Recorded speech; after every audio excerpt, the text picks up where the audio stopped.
Bienvenue dans Mission Illumination, le podcast dont vous avez besoin sans le savoir. Il est court, impactant et surtout il est là pour vous donner l'étincelle qu'il vous faut. Mettez-vous au calme. Ready? C'est parti pour la thématique du jour, témoigner. La foi n'a rien de personnel ou de privé comme on essaie depuis des années de nous le faire croire. La religion, oui. Pour moi, la religion, c'est la pratique de la foi. Comment je choisis de mettre en action physique ma foi qui est spirituelle.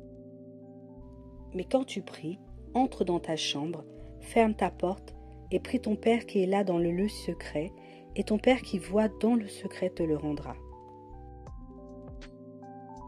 C'est vrai que l'on parle beaucoup de religiosité, au sein même des milieux chrétiens, c'est-à-dire du fait de s'accrocher aux préceptes sans foi, de répéter des pratiques, des gestes par habitude, prier à heure fixe, répéter des signes et des gestes religieux. Ce sont des habitudes. Attention donc à ces deux notions de foi et de religion. L'une doit aller de pair avec l'autre. Elles ne doivent pas s'affronter. Même si on a tendance dans le quotidien à demander plutôt quelle est ta religion et pas forcément quelle est ta foi. Et quand je dis foi, c'est dans le sens ce en quoi je crois. Le fameux j'ai foi. Ça se vit certes tous les jours que Dieu fait, mais revenons à notre sujet, témoigner. Ça se partage, parce qu'il faut que ça se propage. La méchanceté ne se propage-t-elle pas? Pourquoi ne pas faire de même pour Dieu? En faire un Dieu viral, trendy? Que votre vie soit un chant de louange perpétuel à Dieu. Ça ne veut pas dire en parler pour en parler, mais ça doit déborder de votre cœur.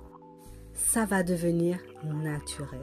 Je sais d'expérience que parfois on se retient parce qu'on est timide, parce que l'on se persuade que ce n'est ni le lieu ni le moment, et aussi surtout parce qu'on a peur d'être jugé.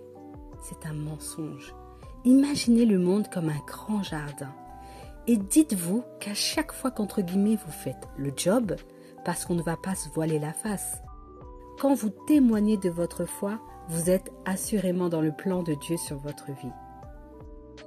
Vous semez donc dans ce jardin, et ce qui va se passer par la suite, limite, ça ne vous regarde plus. Mais Dieu, lui, si. Il va pouvoir derrière agir. Agir, c'est quoi? Faire pousser ce nouveau plan, le faire germer, enraciner ses racines dans sa foi. Évidemment, Dieu n'a pas besoin de vous pour ce jardin, mais vous si. Et c'est la beauté de Dieu, la beauté de la communauté dans la foi. Ce n'est pas une croissance personnelle comme on vous le vend dans ce monde. On avance et on grandit ensemble. Donc n'hésitez jamais, jamais à témoigner de ce que Dieu a fait et fait dans votre vie. Dites en quoi vous croyez et que votre existence tout entière respire la grâce de Dieu.